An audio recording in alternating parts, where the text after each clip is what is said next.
You are now watching the full recording of Christ-Like Christian Church Sunday Worship Service. A time of worship, word, and transformation where Jesus is at the center.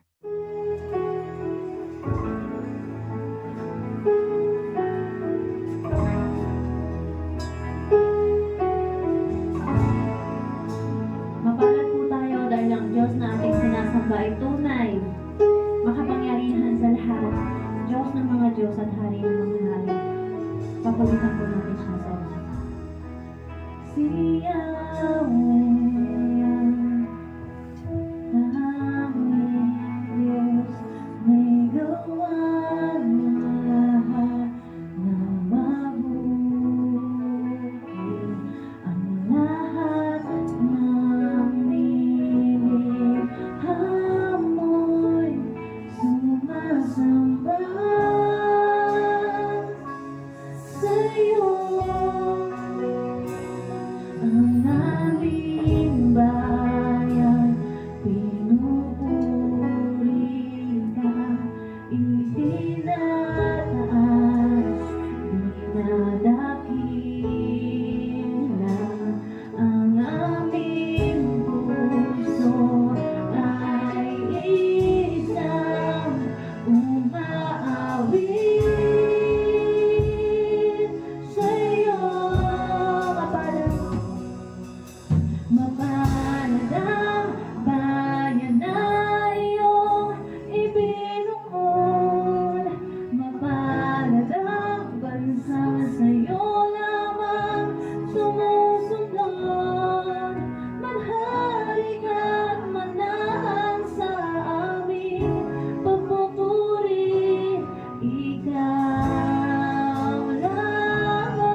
ito, ikaw lamang ang aming itataas.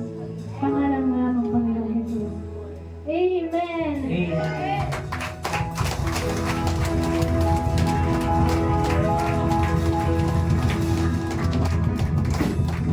Amen! Papuri sa Panginoon! At ang sabi nga po sa awit na to, every tribe will praise the Lord. Amen. Lahat po ng lahi, lahat po ng nilikha ng Diyos ay sasamba sa Panginoon. Amen po ba? Sige po, tayo po lahat ay bumalakpak para sa Diyos. Palakpak para sa Panginoon. Dito po, tataas na ating mga ulo. Dito po, tataas na papuri at pagsamba. Amen!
ngayong umaga, samahan niyo po ako sa magandang mensaheng ipapadaloy ng Panginoon. Ready na ba kayo lahat? Amen! Hingi muna tayo ng guidance sa Panginoon. Aming Diyos, Ama, Panginoong Hesus, Banal na Espiritu, napakabuti mo. Tunay nga na napakadakila mo, O Diyos. Hindi ho namin masukat how long, how deep, how wide is your love, O God. Ipinamalas mo na noon pa ang iyong pag-ibig para sa amin. Hindi pa nga po kami pinapanganak ay nasa isipan mo na kami. Salamat, salamat, O Diyos. Thank you, God. Thank you, God. Thank you, Lord God, sa pag-iingat mo for the whole week. Sinamahan mo po kami sa mga trabaho, sa eskwela, sa bahay. Salamat, Lord, kasi nandyan ka upang kami ay gabayan lagi. Salamat sa pag-iingat. Salamat sa proteksyon. At ngayon pong umaga, humihiling po kami ng kapatawaran sa amin po ng mga nagawang kasalanan, mga naisip na mga mali, mga nagawang hindi marapat sa iyo. Lord, humingi po kami ng kapatawaran. Linisin mo kami ng iyong banal na dugo, Panginoong Hesus. Nang sa ganun maging karapat dapat po kami ngayong umaga sa pagsamba sa iyong harapan, O Diyos. At nais po namin ng paglilinis mo, Banal na Espiritu, ng paghuhugas mo. Lord, sa mensahe po namin mapapakinggan, tulungan mo po ang bawat sa puso amin na maintindihan po namin kung ano po yung gusto mo sabihin sa amin, Lord. Naunawaan po namin, Panginoon, na ikaw nga po ang salita at ang salita ay buhay at mabisa. Ito'y tumatagos sa buto, sa espiritu at sa kaluluwa. Lord, tulungan mo po ang bawat sa puso amin na ma-overcome yung dapat ma-overcome. Maialis ang dapat maialis sa bawat pagkatao po namin. Lord, baguhin mo kami, Panginoon. At nais po namin ng pagpapakumbaba. Nais po namin, Lord, ng mababang puso. Nang sa ganun patuloy na maranasan ka po namin more and more, Jesus. More and more of you, Panginoon. Tulungan mo po kami. Tulungan mo po ako. Not my own understanding, not my own knowledge, but yours, O God. Ang siyang mamutawi ngayong umaga, Panginoon. At ang mga salita mo, ang aming maging sandata, at ikaw, Panginoong Jesucristo, ang maging sentro ng gawain ito. Sa iyo po, papuri pa salamat, pagdakila, pagluwalhati. Sa tanging pangalan po namin, Panginoon Jesus, sa lahat ay magsabi ng Amen, Amen, Amen. Hindi pa rin po tayo ihiwalay sa ating tema for the whole week. Ang tema nga po natin for the whole year pala ay walking in the light. Walking in the light. Tumakan tayo sa liwanag. Nagliliwanag na ba ang katabi mo? Ayan. For the past, ano ba kaya? Pangatlong week na ng January. No? Birthday namin. Excuse me. Ayun. Nung first week, sabi, pinaalam sa atin na God is light. Let there be light, sabi pa. Sabi, di ba? At ganoon, nagkaroon ng liwanag. Kasi nakita ng Panginoon, madilim. Void, empty ang earth. So, kailangan ng liwanag. Napaka-importante kasi ng liwanag. Importante ba sa inyo liwanag? Mamaya, himay-himayin po natin yan. At naunawaan din naman natin sa mga nagdaang linggo na ang Panginoong Jesucristo ang siyang ilaw ng sanlibutan. In the beginning was the Word, and the Word was with God, and the Word was God. He was in the beginning with God. All things were made through Him, and without Him was not anything made that was made.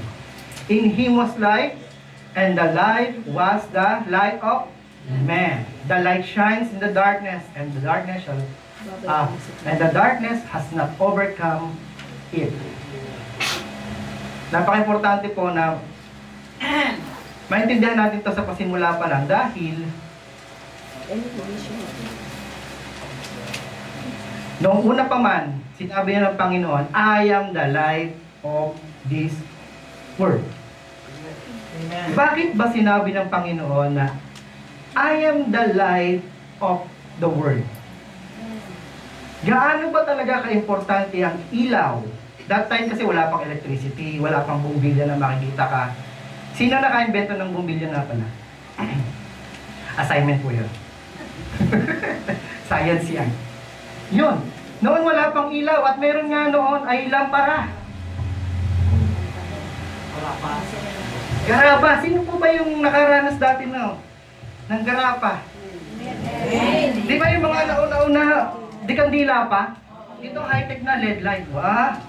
Sabi ng Panginoon, let there be light. There was light. Ang kulit eh. No? Dati gumagamit pa tayo nito. Kayo lang pala. Kayo lang pala. Di ba po ako matanda? Talagang nangungutak ko pa sa tindahan ng gas. Gas, amen, gas. Para lang mapunuan mo ng gas at masindihan mo siya. Langis, yes, langis. Garapa. Pero naalala ko nga nun, meron kami nun eh. At kapag binato mo, bomba na. Mga ganun, no? Tapos, naalala ko pa nga nun, sino ito nakagamit ng flashlight na mahaba? Yung malaki. Tapos yung, yun. Yung 6 na baterya, lalaki ng baterya, kakapal. Ever ready, yes.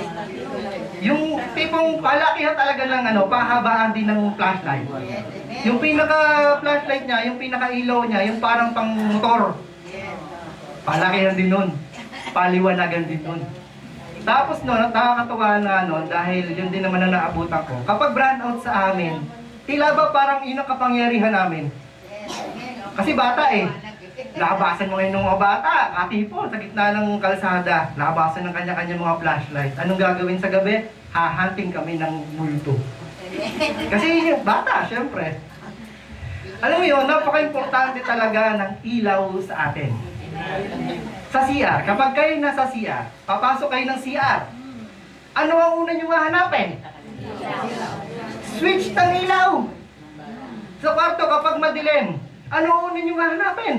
Switch ng ilaw!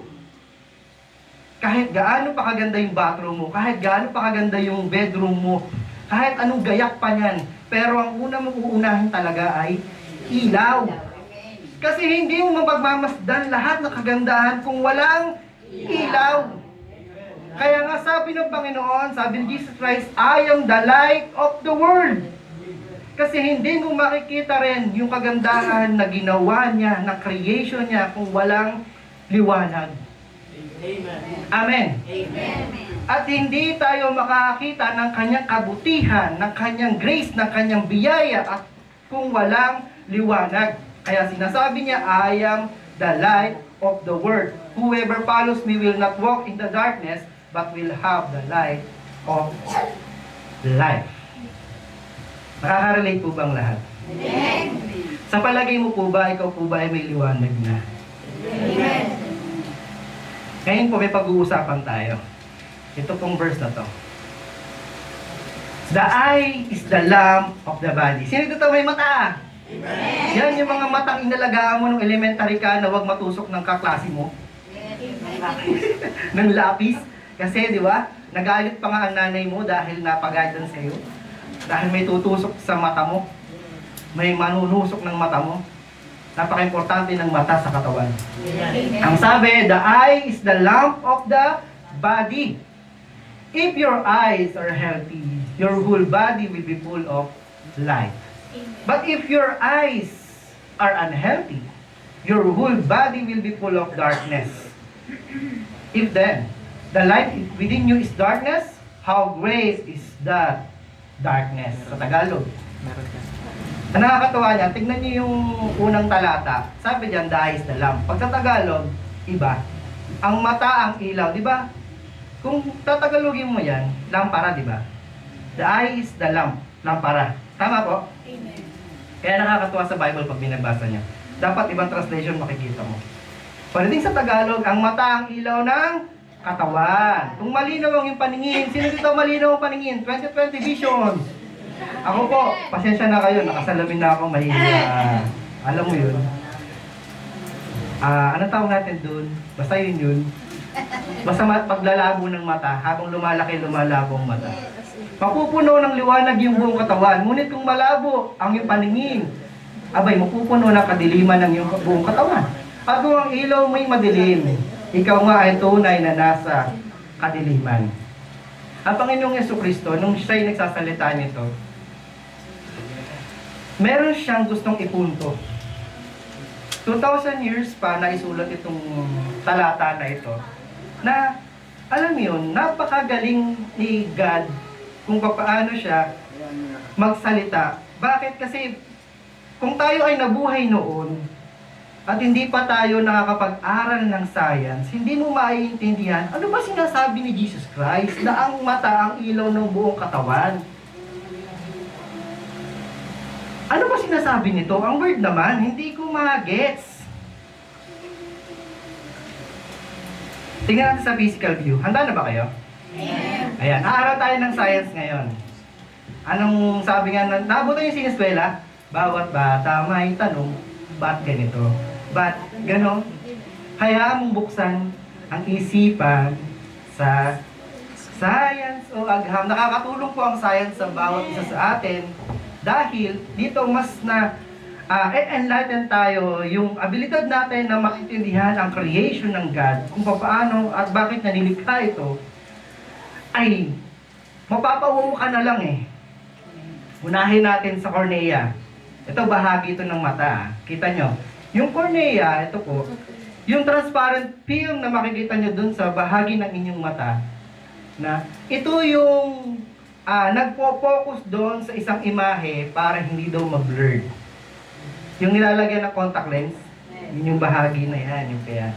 Sunod naman yung lens, yung clear part, ito naman, nag-i-receive ng lights, ito yung pinapasukan ng lights, tapos, ano daw pumapasok? Lights. Tandaan nyo yung word, lights. Tapos, hindi basta-basta siya papasok agad dun sa utak. Sinasalungan niya yung ilaw, tapos meron siyang katulong. Ito yung iris.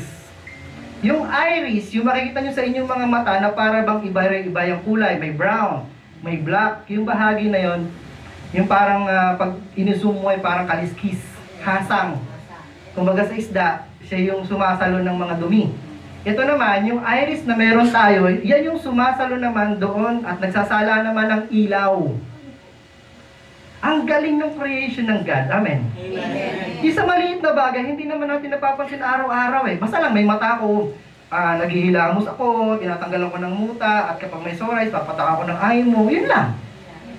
Pero kung nanamnamin pala natin yung science, kung nanamnamin pala natin yung creation din ng Panginoon, yung bahagi ng ating mata, alam niyo po ba, trivia lang, ano ang pinakamabilis na muscle sa buong katawan? Anong sabi? Mata. Kindat kayo. Oh, di ba? Hindi niyo namamalayan. Ang bilis. In the blink of an eye. Sabi nga, di ba? Naintindihan niyo po to? Ayan. Good naman. Good. Tapos, meron tayong retina. Hindi ko na po sinama lahat ng parts, ang dami niyan eh. Yung mga bahaging importante lang. Yung retina naman po na nag-receive ng lights from the lens. Diba, nasalo na ng lens. Nasala na ng iris. Tapos, papasok sa retina. Na kung saan, ito naman yung magdadala sa pinakadulo na yan eh. Magdadala dito sa optic nerve. Tapos, ito kasi retina, gagawin ito, yung ilaw na na-receive niya from the lens, malalaman niya ngayon yung color. Kaya nakakita tayo ng color. Galing pala sa ilaw yung color. Nandiyan ba kayo?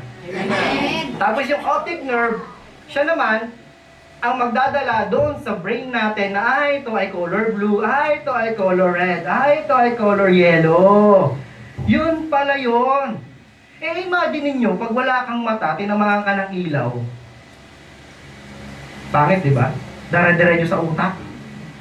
Ang sakit nun, ano bang kulay ito? Hindi natin ma-distinguish. Kaya napaka-importante ng mata. Amen. Sabi mo sa iyong katabi, ingatan mo ang mata. Kasi ang sabi ng Panginoon nga ulit, ang mata ang ilaw ng katawan. At kapag wala yung mata mo, hindi ka makakakita ng maayos, ng liwanag. Amen. Kasi ang ganda nga, sabi niya, kung malinaw yung paningin mo, pupuno ng liwanag yung katawan. Ngunit kung malabong yung paningin mo, pupuno ng kadiliman ng yung katawan. Ibig sabihin, blurry. Pagka sa physical view, blurry. At kapag ikaw naman ay nanlalabo ang mata, di ba ang hirap gumalaw? Danas ko po yun. At kapag wala akong salamin, minsan nagtatampo na sa akin yung ibang mga kabataan kasi hindi ko na sila maaninag, hindi ko na sila makita, at hindi ko na rin sila makilala. Makakasabis ko yung mo, di suplado. Kasi siya na, wala salamin eh. Hindi ko kayo maaninag eh. Mga ganon. Mahirap po talaga na may malabong mata. Kaya ingatan niyo po ang inyong mga mata. Ano tayo? Diretso tayo. Meron kasi ako kwento sa inyo na galing din naman sa Biblia na tunay nga na naranasan din ng isang mama na to kung gaano kadakila ang Panginoong Jesucristo dahil ipinanganak siyang bulag. Ang hirap no? Pinanganak na bulag. Kaya nga yung mga baby, di ba? Danas niyo ba yun? Yung nagpapa-test. Kapag kapanganak, tapos ilang linggo lang ang lumipas, newborn screening ang tawag. Titignan kung ito ba ay nakakita, nakakarinig. Amen po? Amen. Napaka-importante po ngayon noon. Sa panahon na yan. Ngayon. Noon kasi wala namang screening. Basta nakita mo to, yan, nakita mo na yan. Ganun lang noon eh. Ito naman, itong mama na ito, pinanganak na bulag. Siyempre, marami din nakakaranas sa panahon natin ngayon yan. At nakita sila ng mga disipulo. Tinanong ngayon si Jesus Christ, Lord, sino ho ba may kasalanan dito sa mama na ito? Yung kasalanan po ba ay galing sa magulang niya? O sa kanya mismo kung bakit siya bulag? Ang galing ng mga tanong ng disipulo, no? Pero sabi ng Panginoong Jesucristo, hindi nagkasala ang mamang ito o kahit yung magulang nito. Nangyari to para makita yung kamanghamanghang gagawin ng Panginoon. Amen. Amen. Ang ganda nito, bakit? Kasi kung mabibasa nyo, aman. Man. Pag sinabing man, hindi bata, hindi ganong katandaan. Kasi pag sinabing old man, 60 years old pataas. Hindi rin bata, kundi man. Pag sinabing man, ilang taon kaya? 30 above or 40. Masasabi mo talagang man ang isang tao kapag siguro 40 na talaga. For 40 years, nagdusa siya ng kabulagan. Ang tagal. Sa palagay niyo, umaasa pa ba siyang makakita? Parang hindi na.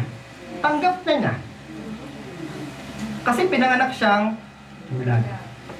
Pero, dahil sa biyaya ng Panginoon, napansin siya ng Lord. At hindi siya ginudge. Kasi hindi naman nagkasala siya kahit yung mga magulang niya. Kumbaga tayo, sisisihin natin, ba't nagaganyan kaya yung batang to? No? Siguro yung mga magulang niya makukulit din. Mga ganon, di ba? Anuhin yung mga magulang eh. Oh yes, dadamay pa. Pero ang Panginoong Jesucristo, hindi nagganon ang kanya sinabi. Amen. Sabi niya, nangyari yan sa mamang ito, for 40 years, nagdusya siya ng kabulagan dahil may gagawing kakaiba at himala ang Panginoon. Maaaring ganun din tayo, nag-aantay tayo ng katagalan. Bakit ganito, Lord? Yung mga prayer ko, tagal na. At parang walang katugunan. Minsan, tinatanggap mo na nga eh. Tanggap ko na ng katotohanan, ganito talaga. Parang ganun na lang eh. Hindi mo na siya mawari kung may gagawin pa bang himala ang Panginoon sa buhay mo eh. Ganito, mamang to, ganun din. Nag-antay siya ng ganun katagal for 40 years. Pero tignan niyo ang nangyari. Pero bago ang operasyon, ito muna ang sabi niya ni Jesus Christ, as long as it's day, we must do the works of Him who sent me. Kailangan daw gawin yung kanyang pinagagawa. Night is coming when no one can work. Kasi magdidilim na, wala nang pwedeng gumawa. Sabi ng Panginoong Jesus, while I am in the world, I am the light of the world. Ito yung bulag, kaharap nila. Tapos, sinasabi niya yan, na ang sabi, kailangan gawin natin kasi yung pinagagawa ng nagsugo sa akin. At kung dito sa sanlibutan ito, sabi niya, I am the light of the world. Ano kaya iniisip ng bulag habang naririnig niya yan? Light? Hindi ko nga makita yung liwanag eh. Kasi ako ay bulag. Liwanag? Wala na sa bokabularyo ko yun kasi ako ay bulag. Ano kaya iniisip ng bulag? Ano? And then, after, sabihin nyo, after. Habang nagsasalita ng Panginoong Jesus, at natapos niya na yung una niyang binanggit, ay ang nangyari, dumura siya sa lupa, ginawang putik na tandaan niyo na ba? Amen. At nilagay, pinahid doon sa talukop ng mata ng mamang ito. Biri mo yun. Pwede naman sabihin naman natin, Jesus Christ naman eh. Di ba? Nagpapagaling ka naman ng mga bulag. Nasasabihin mo lang, gumaling ka, gagaling na, di ba? Bakit ito? Ginawa mo. Wala ka ba nakitang tubig? Wala ka ba nakitang mineral water para lagay doon sa lupa at yung tubig? Bakit laway? Minsan weird naman talaga, no? Isa sa mga weird na kwento sa Bible. At hindi ko naka-questionin si God, ha? Yun yung kwento. Wala na akong ano doon. Wala na akong question. Inano ko lang kayo. Inireview ko lang kayo. Kasi Diyos sabi sa Laiba. Tapos nilagay sa lupa. Ginawang clay. Tapos pinahid sa mata. Sa talukop ng mata, ha? Hindi sa pinakamata. Alam niyo po mga kapatid, yung bulag, wala na talagang angal yun. Hindi naman niya nakikita yung ginagawang operasyon eh. Sino ba nakaranas dito ng operasyon sa ospital? Wala ka na rin angal kasi di mo naman din nakikita operasyon dun eh. Kahit yung mga nanay, di ba, nakikita niyo ba yung operasyon niyo habang nanganganak? Hindi. Iyak na lang kayo na iyak. Hindi niyo nakikita yung operasyon talaga. Pero kung nakita ko eh. Ayaw na namin sundan. Yun yun. Sumegway pa eh. Eh di ganun nga nangyari. Sabi niya, oh, ikaw na may kapansanan na bulag, pahiran na kita ng ganito. Sige na, maghilamos ka na, punta ka na dun sa silong. Ibig sabihin, sent. So yung mama sumunod. Diba, wala nang angal-angal yan. Hindi naman nakita yung operasyon eh. And then, maliban na lang kung binanggit ng mga disipulo. Di ba may mga ganyan kayo kaibigan? Oy, Brad. Alam mo ba? Tapos ikaw naman, ay, bakit ganoon? Ganyan, no? So wala namang ganyan na nangyari. Wala nang eksena ng ganun. Pero nung pumunta at naggugas ito sa silong, ano nangyari? Nakakita muli ang bulag na mamang ito na dinanas niya for 40 years. Kaya nag-instant, nagkaroon siya ng paningin. Isang himala na kung saan ang Panginoong Jesucristo ang gumawa. Amen. Kamanghamanghang himala. Paano nangyari yun? Bulag siya for 40 years pero yung operasyon ng Panginoon kakaiba. Binigyan niya ng literal na mata na paningin ang mamang ito. Maaring sa katagalan mo mag-pray, sa maaring matagal ka nang umaasam, diyan sa panalangin mo, huwag kang mawala ng pag-asa. Ikita ka ng Panginoon eh. Amen. Yung mamang ito nga, nasa ano lang yan, nasa tamindahan lang yan. Pero alam mo yun, grabe ang biyaya ng Panginoon sa kanya. Amen po? Amen. Pero ako naniniwala itong mamang ito, alam niya ang salita ng Diyos. Kahit siya ay bulag, yes, narinig niya ang salita ng Diyos. Kasi kung tutuloy mo yung kwento niya, napakahaba kasi niyan, ay inusig siya ng mga Pariseyo. Pinatawag siya. Kasi bakit? Ano nangyari? Araw ng pamamahinga, ginawa ni Jesus Christ kasi yan, operasyon, di ba? Pag araw ng pamamahinga, wala ka dapat gagawin. Eh ang Panginoong Jesucristo, gumawa siya ng himala. Itong mga Pariseyong to, imbis na magpasalamat, magpuri sa Panginoon dahil may himalang nangyari, ano nangyari? Nagreklamo pa sila. Huwag parang pinabarangay pa tong mamang ito. Bakit ka nakakita? Ano nangyari sa'yo? Sino gumawa nito sa'yo? Alam naman nila, ba't magtatanong pa? Hindi nagpaliwanag itong mamang ito. Ako po ay ganito, tapos ginawa kong operasyon ni Jesus Christ ay ganito. Pinaparaphrase ko na lang. Ayaw pang maniwala, pinatawag ang mga magulang niya. Parang guidance, Tinanong naman itong mga magulang. Sabi ng mga magulang, alam po namin na yan ay anak namin. At alam po namin na yan ay talagang bulag noong ipinanganak siya. Siya na lang po tanungin nyo, mayroon na po siyang sapat na gulang. Yun yung sabi sa kwento. Ito namang mamang ito, sabi niya, hindi nyo naman kasi pinaniniwalaan sinasabi ko kahit sagutin ko kayo na sagutin, nakailang ulit na kayong tanong. Parang ganun yung nangyayari. At sabi pa nga ng mga Pariseo sa kanya, sabi mo totoo, makasalanan yung taong yan, di ba? Kasi gumagawa ng hindi dapat ayon sa batas. Mga ganun, no? Para lang may isukol kay Jesus Christ. Nag-enjoy ba kayo? Amen. Tignan ko yung bahagi ng kwento na yan. Kung bakit sinabi ko na siya, yung mamang ito ay nakakilala sa Panginoon or may alam sa salita ng Diyos. Sabi niya kasi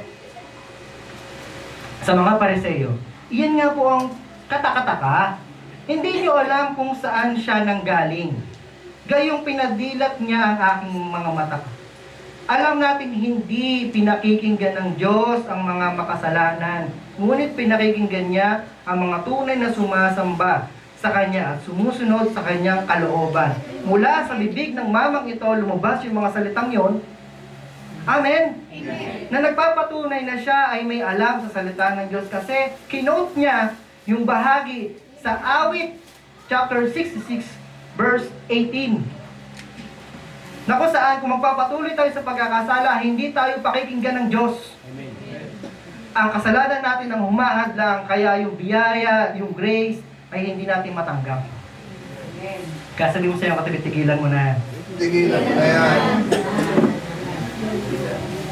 Sabi pa niya, kadukso, buhat pa sa pasimula ng sanlibutan ay wala pang nakapagpadilat ng mata ng taong ipinanganak na bulag. Wala pong magagawa ang taong iyon kung siya'y hindi mula sa Diyos.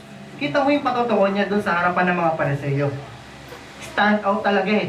Kailangan niyang manindigan, kailangan niya ipagtanggol ang Panginoong Jesucristo. Dahil bakit?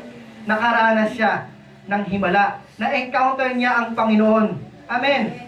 Ikaw ba naman na na-encounter mo na nangyari sa iyo ang himala, hindi ka ba mag-stand out? Hindi mo ba ipagtatanggol ang Panginoong Jesucristo? Amen. Amen. Sumagot sila, yung mga Pariseo.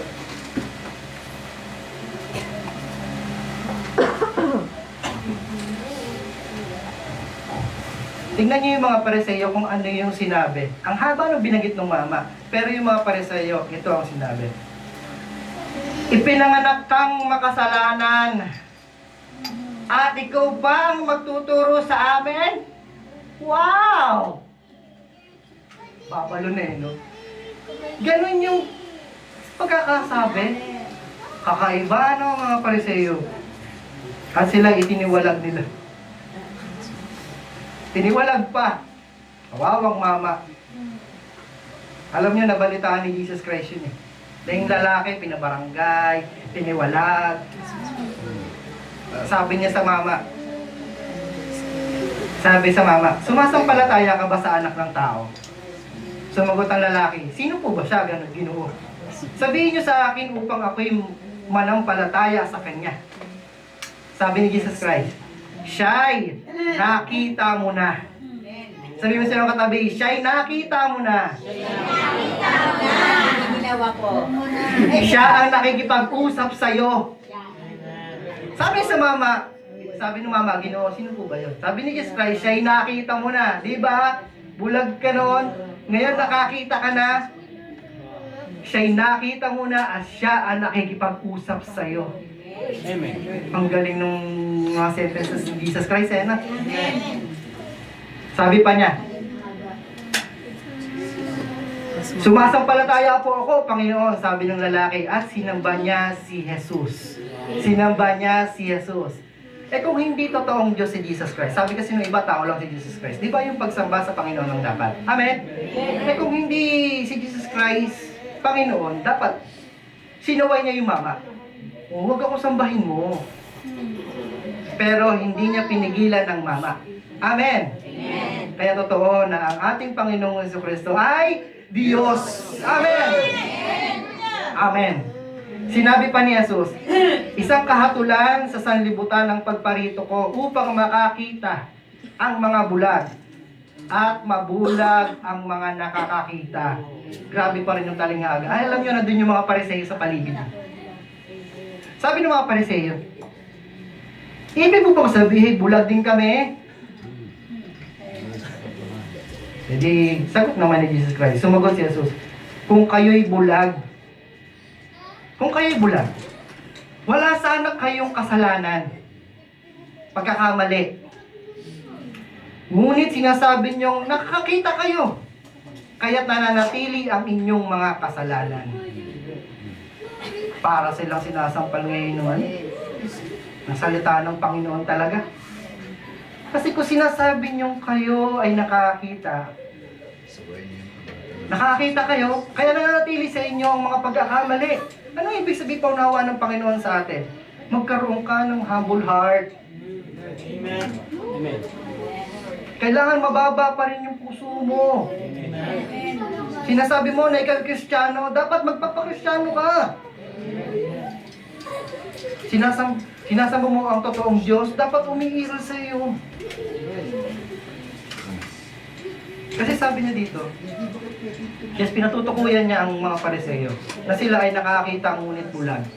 At sabi pa nga niya, at winawarningan niya lahat ng mga nakakarinig sa kanya, huwag kayong sumunod sa bulag. Dahil kapag sinusundan niyo ang bulag, kapwa kayong mahuhulog. Kapwa kayong madadapa. Kasi ang mga Pariseo, sino ba yun? Yung mga nakakaalam ng salita ng Diyos. At alam niyo po, bulag na sila sa kanilang posisyon. Ano ba posisyon nila? Mataas yung Pariseo, nanunungkulan sa pananambahan. Bulag na sila sa kanilang mga karangyaan, maaari. Tayo po, wag po tayong mabulag sa kung ano ang natatanggap natin sa Panginoon. Kasi lahat ng meron tayo ay sa Panginoon, right? Kasi sabi ng James 1:17, sabi doon, every good giving, perfect giving is from above. Saan daw galing? From above. Came down from the Father of lights. Father of lights. Maaaring tayo nakakakita nga. Pero maraming mga tao talaga bulag. Nabubulag sila ng kanilang mga tinatangkilik. Halimbawa lang, may oras pa ba? Okay, may oras pa. Ano nakikita nyo? Sombrero. Nabili ko po ito 1 million.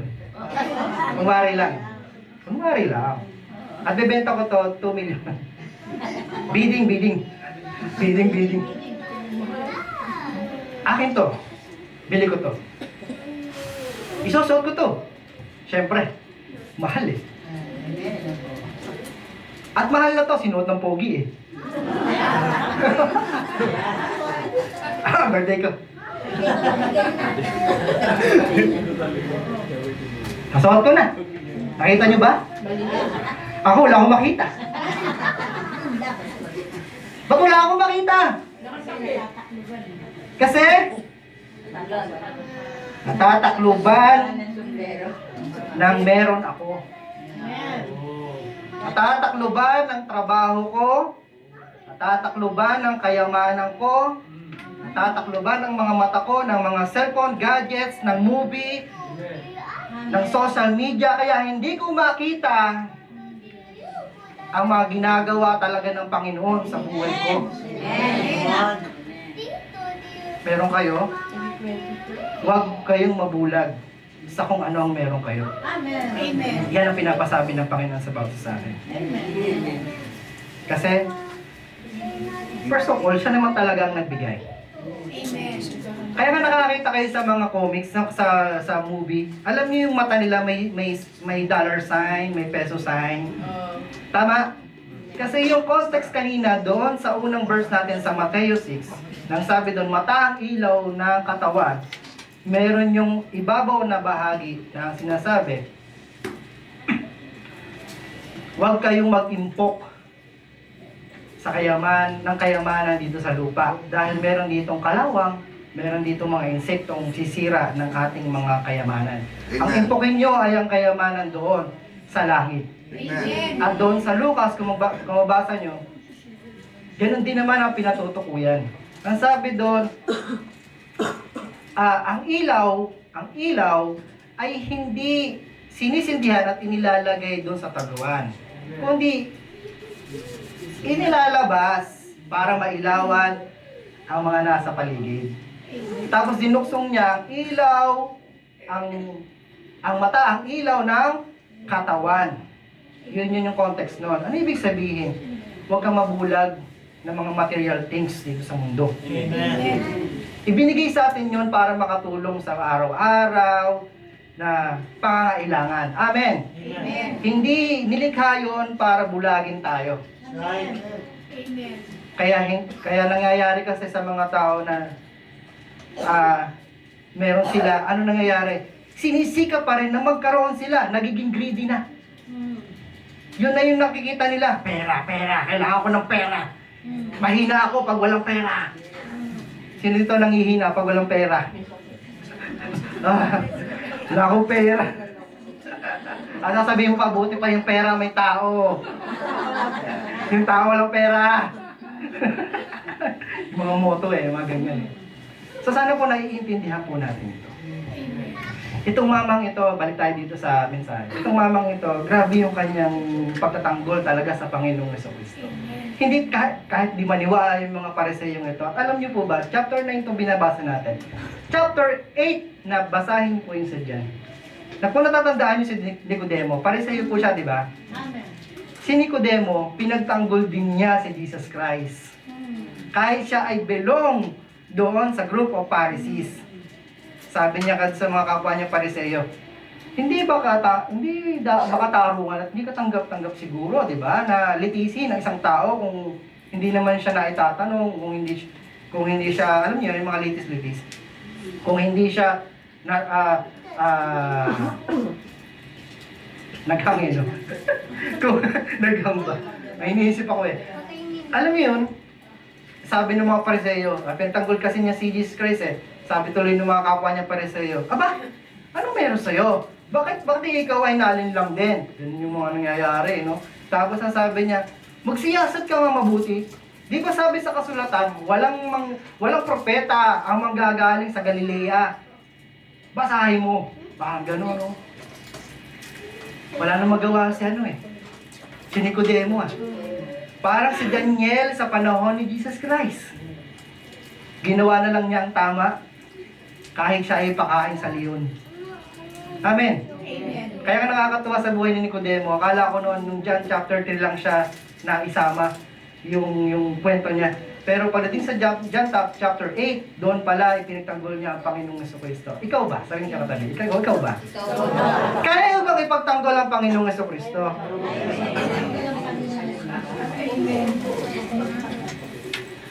And then, tingnan natin sa spiritual view. Mabilis lang ito mga kapatid. Tingnan natin. Kanina sa physical view, may mata tayo. Andun yung cornea. Ay, ice cream pala yun. Iris, lens. Diba yung mga ganyan? Ito naman sa spiritual view. Tingnan natin. The eye is the lamp of the body. Pinatutungkalan nito ang ating perspective. Sabihin nyo, perspective. Vision. Focus. Mindset. Alam mo at kilala mo sarili mo. Ang tanong, may focus ka ba? Nasa focus ka ba? Ang hirap na nagluluto ka, kung ikaw ay kusinera sa bahay, kung nagluluto ka. Ang hirap nang wala ka sa focus. Pag wala ka sa focus, hindi naman ikaw ang magkakasakit. Yung lulutuan mo ang magkakasakit. Amen? Kaya dapat, pag nagluluto ka, nasa focus ka. Baka mamaya sabon pala, imbis na asin. Kakaiba yun. Kaya, sabi mo sa iyong katabi ulit, dapat nasa focus ka. Sabi ng Panginoon sa atin, ang mata ang ilaw ng katawan, at kung ang malinaw, tama ba? Kung malinaw ang iyong paningin, maliliwanagan ang buong mong katawan. Tama yon. Kasi nga, kapag malinaw ang mata mo, di ba ang sarap gumalaw? Free, di ba? Pag malabo. Asan ba to? Asan ba yun? Sino ba to? Ang hirap. Amen po? Amen. Ang maliliwanagan, ang lahat, pati ginagawa mo, malinaw. May focus. Tamang mindset. Amen po? Amen. Sunod, healthy eye. Kailangan healthy ang iyong paningin. Ano ibig sabihin? Dapat clear, klaro, good. Sabi niyo, good. Yan. Dapat hindi undivided focus. Dapat ang focus mo nasa Panginoong Jesucristo. Amen po. Sabi kasi dun sa Mateo 6, walang makakapaglingkod ng dalawang Panginoon. Kasunod lang nung ating ng text. Sabi doon, hindi mo paglilingkuran ng sabay ang Diyos at ang kayamanan. Kaya nga, kung ang trabaho mo po ay compromise na ng pagsampa mo sa Panginoon, mag-isip ka po, kapatid. Kasi hindi binigay ang trabaho sa iyo upang hindi ka makapagpuri. Binigay ang trabaho sa iyo kasi kailangan mo.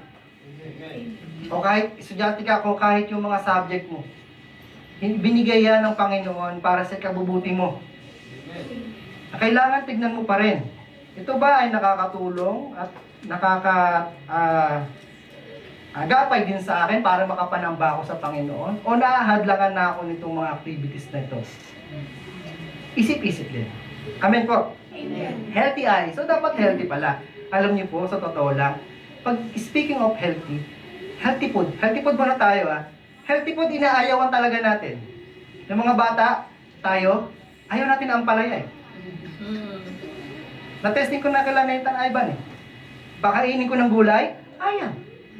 Inaayawan natin ng healthy food. Pero hindi natin alam, yun pala ang makakabuti sa atin. Maraming mga tao ayaw ng healthy food. Ganun din naman. Maraming mga tao ayaw din naman. Pagdating sa spiritual ayaw ng salita ng Diyos. Ayaw makinig ng salita ng Diyos. Ayaw sumamba. Bakit? Kasi gusto nila coke. Ang gusto nila puro matatamis chocolate. Ang gusto nila lagi cake, spaghetti. Ay mga ganun. Sa mga bata, pwede mo nang mapigilan. Ikaw naman pakain ng pakain. Ito, patatas. O ito ay kamatis. O. Diba, sikap ka Ganun din ang Panginoon sa atin. Kinukulit talaga tayo ng Panginoon. Kumain ka nito. Ito yung salita ng Panginoon. Ito ang mabuti sa'yo. Araw-arawin ka ng Panginoon Amen. Para maging healthy ka.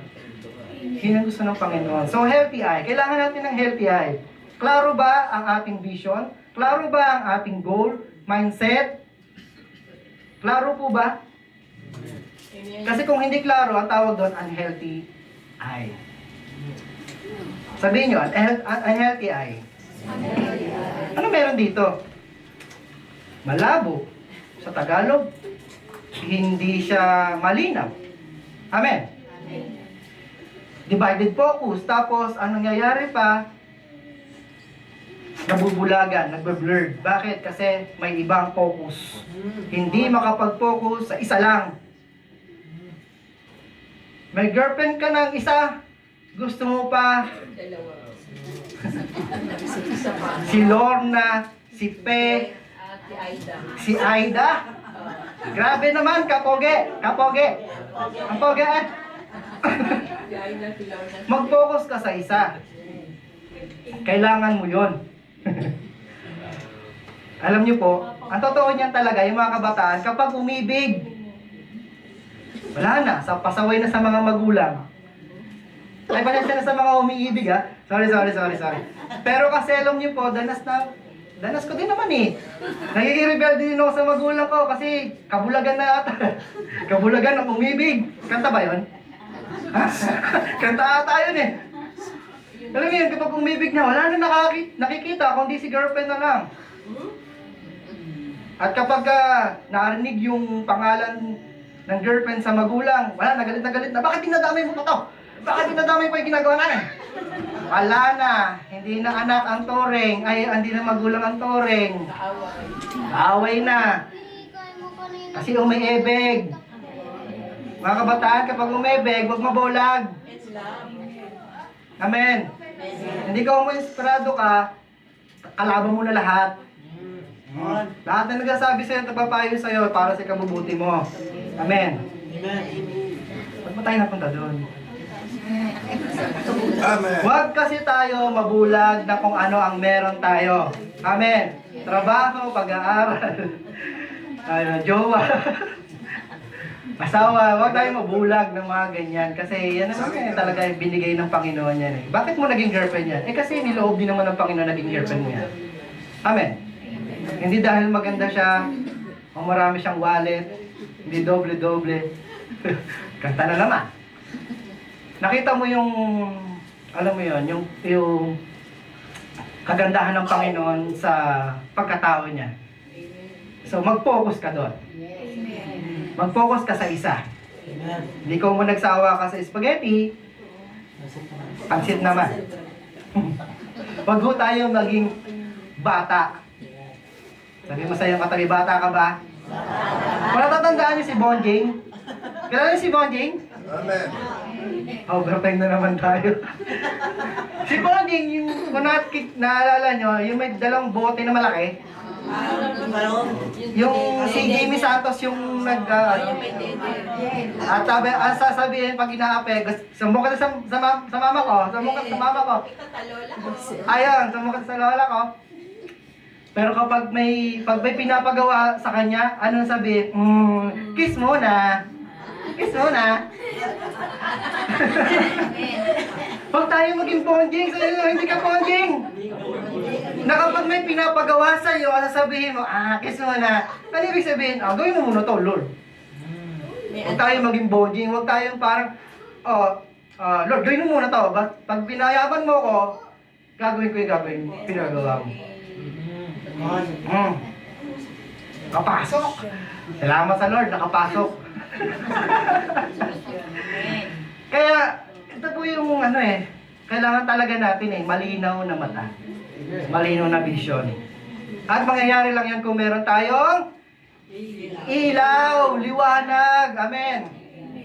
Napaka-importante sa buhay natin physically at kahit sa spiritually. Amen po. At pagka pumasok ka sa bahay mo, ma-appreciate mo naman yung liwanag. Ma-appreciate mo yung mga ganda. Uy, ganda ng sofa. Bago yung cabinet natin. Uy, bago yung appliances. Yes, ma-appreciate mo yun. Pero ma-appreciate mo yung liwanag na nakikita mo. Amen. At dapat maliwanagan ka pati buo mong katawan. Ang punto lang dito mga kapatid, dapat may focus tayo. Focus tayo sa liwanag. Hindi ka pa tinatawag na liwanag, kapatid. Ay, wala nakagets. Pag may nakita ka liwanag, ikaw na yan, di ba? Huwag mo na akong kunin. Wala pa rin nakagets. Mamaya pag-uwi nyo, makakagets yun Opo. Hindi ka pa tinatawag na liwanag. Umiiral sa'yo dapat ang liwanag. Amen. Nasa iyo ang liwanag. Sabi nga ng Panginoon, ikaw na ang ilaw ng liwanag. Sabi mo sa'yo katabi, ikaw na ang ilaw. Huwag ikaw ang maging sanhi ng dilim. At huwag kang magtago sa dilim. Kasi ikaw ang ilaw, hindi ka dapat tinatago. Ikaw ay nilalagay sa ibabaw ng lamesa para maliwanagan lang lahat. Amen. Salamat sa Panginoon. Sana po na-enjoy po natin ang salita ng Diyos. Ulitin natin itong text. The eye is the lamp of the body. If your eyes are healthy, your whole body will be full of light. But if your eyes are unhealthy, your whole body will be full of darkness. If then the light within you is darkness, how great is that darkness? Salamat sa Panginoong Jesucristo dahil meron tayong salita ng Diyos na pinagsasaluhan ngayon. Amen. Kahit 2,000 years na ang daan, sige pa rin ang pangungulit niya sa atin. Na dapat ito ang kainin mo. Ito ay healthy. Ito ay makakabuti sa iyo. Amen. Salamat po sa kanyang mga salita. Tayo lahat ay pumikit. Praise you God. Praise you Lord. Sa pagpikit mo po, kausapin mo ang Panginoon. Magpakatotoo ka sa Panginoon. Maging totoo ka sa Kanya.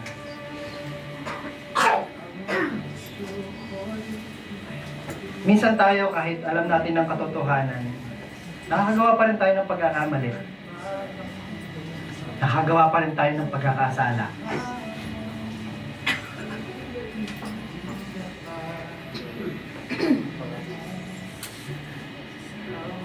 At maaaring isa kayo sa nakaramdam ng gano'n, na para bang, Lord, sorry kasi Nagawa ko na naman uli. Yung pakiramdam na, Lord, wala na ata akong pag-asa. Pero, alam mo yun, kung nakukonvict ka sa mga nagagawa nating pagkakamali, kung nakukonvict ka, nakukonsensya ka sa mga nagagawa mong pagkakasala sa Panginoon, that is good. Kasi ang Holy Spirit pa rin ay nangungusap sa'yo. Nandyan pa rin siya sa'yo. Upang ikaw ay maliwanagan. May pag-asa ka pa. Kanina pa may kinakausap ang Panginoon sa lugar na ito. At sa kanyang mga salita, namnamin mo ang kanyang mga salita. Makakatulong sa ito, kapatid. Magpakatotoo ka lang. Amen. It's your chance. This is the time. Para kausapin mo ang Panginoon. Maaaring hindi mo siya kinausap for the whole week. Huwag mo ipagdamot ang pagkakataong ito sa Kanya. Usap kayong dalawa. At kung hindi mo mabanggit lahat ng gusto mo mabanggit, siya ang Diyos na nakakaalam ng lahat ng bagay. Alam niya mga pinagdaanan mo. Lord, thank you, God. Thank you, Lord. Dahil tunay na mahal mo kami. Nandyan ka para sa aming lahat. Lord, patawarin mo po kami ay paulit-ulit na nagkakasala sa'yo.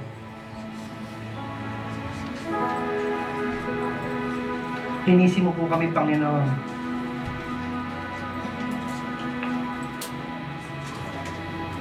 Salamat po sa iyong mga salita.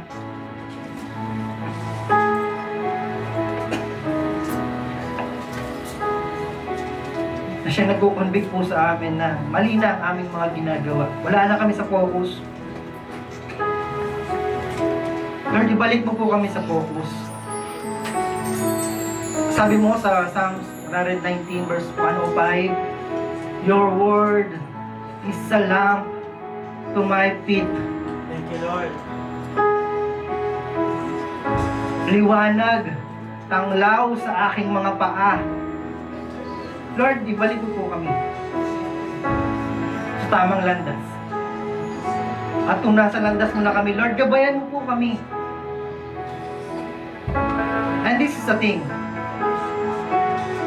Kasi sabi ng Panginoong Jesucristo, I am the light of the world. Sinabi niya ito nang wala lang. Sinabi niya ito dahil kailangan natin ng liwanag. Kailangan mo ang liwanag, kapatid. Magpakababa tayo sa Panginoon. Ano man ang estado mo sa buhay, ikaw ba ay nakakaangat? Kung ikaw man ay salat, ibigay mo sa Panginoon ang puso mo, ang tunay na pagsamba sa Diyos.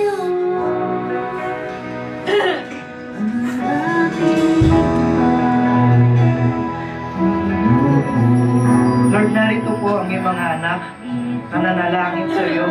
Pakinggan mo po, Panginoon, ang kanilang mga dahi. Pakinggan mo po, Panginoon, ang kanilang mga nais.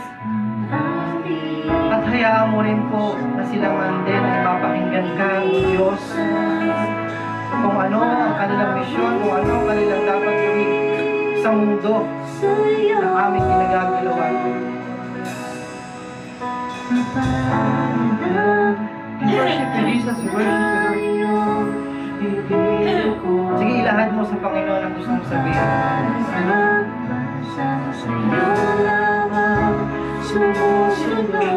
Maaaring nag-aantay ka ng kay tagal. Katulad ng mama sa kwento. For 4 years, kung siya'y nag-antay, maaaring nawala ng pag-asa. Pero dahil sa biyaya ng Panginoon, nakakita mo. Ganun din kapatid. Pangilingin mo sa Panginoon.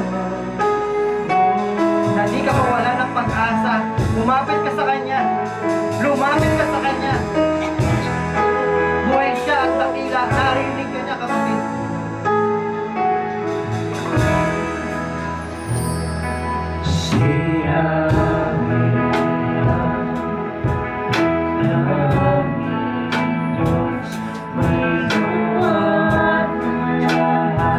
We worship you, Jesus. We worship you, Lord. Thank you, Lord. Thank you, Jesus.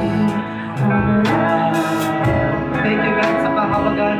Thank you, Lord, sa awa. Pwede ba tayo natin tumayo? Sambahin natin siya sa pamamagitan ng awit na ito. Ang aming bayan, pinupuri ka, itinataas. Yes, Lord. Ang pagkakila ay ang aming puso ay isa.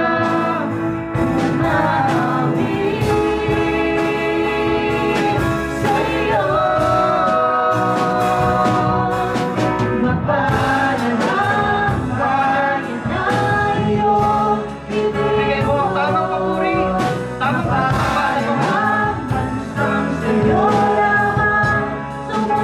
yung puso na nagpapakumbaba, yung puso na may pagmamahal sa Panginoon.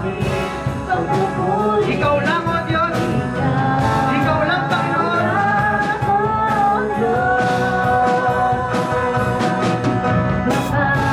Ang bayan na iyong itinukod, mapalan ang bansang sa'yo lamang sumusunod. Maghari ka tangan sa amin, pagpupuri. Ikaw lang, O Diyos. Ikaw lang, Panginoon. Ang papuri sa Diyos. Ang papuri sa iyo, Panginoon. Ang pagdakila ay sa iyo, Diyos.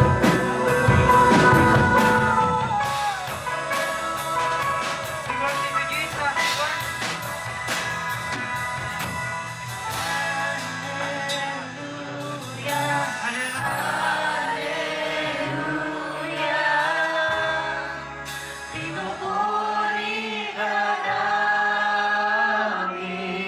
Yes, God.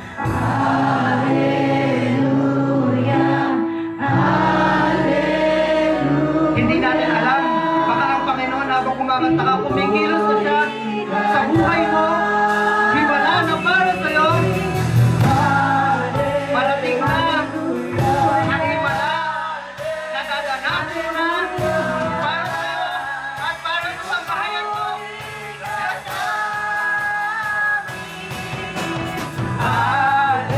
Hallelujah, hallelujah. Pinupuri ka namin.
tayo nakakadanas ng kanyang biyaya? Alam niyo ba kung bakit tayo nakakadanas ng kanyang pag-ibig? Alam mo kung bakit, kapatid?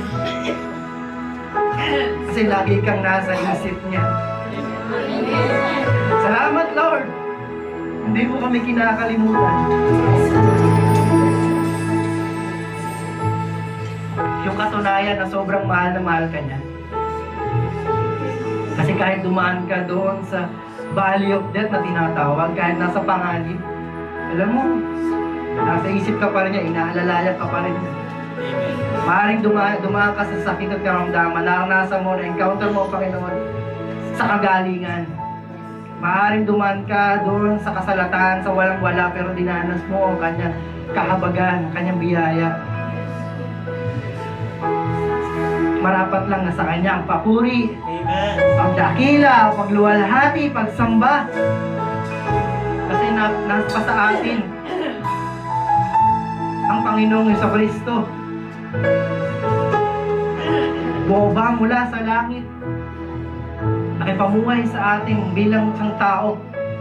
Nang sa ganon, maranasan din niya at malaman niya gano'n ba talaga kahina ang tao? Gano'n ba talaga kahina ang tao? Pero alam mo kapatid, napagtagumpayan ng Panginoon ang sanlibutan. Kaya yun din ang hangarin natin, mapagtagumpayan natin ang sanlibutan ito. At ang gawa ng kaaway, di makapenetrate sa atin. Dahil meron tayong liwanag. Liwanag na ang ating Panginoong Jesucristo ang siyang ating tanglaw, ang ating gabay sa landas na ito. Kaya marapat na siya ay pasalamatan talaga. Purihin ka, dakilain ka, luwalhati sa iyong pangalan, Panginoon. At natanggap na po namin, Panginoon, ang biyaya, ang pagmamahal, ang grasya, ang kapayapaan at ang pag-ibig ay sumaamin nawa sa pag-uwi ng aming mga kapatid ko narito, Panginoon. Padanas mo lagi ang joy sa puso nila. Kasi merong Diyos at Jesucristo na sentro ng kanilang puso at pamilya. Thank you, Lord. Pakaingatan mo po kami lahat. Proteksyon mo po kami sa lahat ng gawa ng kaaway. At aking hiling, ano man ang kanilang mga gagawin, may pagpala mo to. At maging pagpapala din po kami sa mga kasama po namin sa bahay, sa trabaho, sa eskwela. Tinitiwala ko po sa iyong lahat sa pangalan ng Ama, ng Anak at Espiritu Santo. Ang mahal ng Diyos ay siya ng malakas na Amen!